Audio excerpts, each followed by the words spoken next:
fóru yfir allan leikinn. Hvernig tilfinningi svona beint eftir leik að svona horfa á þetta renni í sand? Bara mjög leiðilegt, af því að ég hugsaði allir tíman og værum að fara að vinna þennan leik, þannig að þetta er bara mjög leiðilegt. Mér fannst við betra liðið bara allir tíman. Kemur þarna momentum undir lokinn, það ná í nokkrar körfur, það viljast ná aðeins svona herða sig varnarlega. Fáðu svör hjá ykkur á þeim tímapunkti akkurat? Já, ég held að við fórum bara alltaf mikið að pæla í einhverjum dómum sem við höfum ekkert stjórn á, þannig að það fór alveg bara með okkur, sko. Hvað þurfum við að gera til að ná þessum 35 mínútum inn í næsta leik hjá okkur líka sem við spiluðum vel í kvöld? Bara mæta strax til leiks og spila 40 mínútur þá.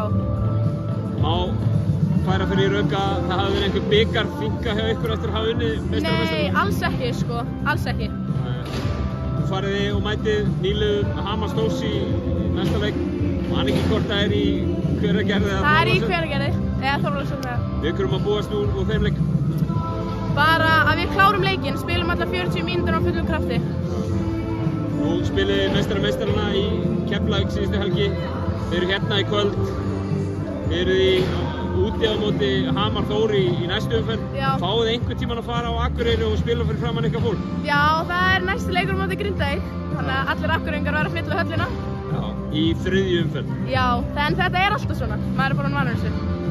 Kærar þakkir ef á gangi í kvöld. Takk.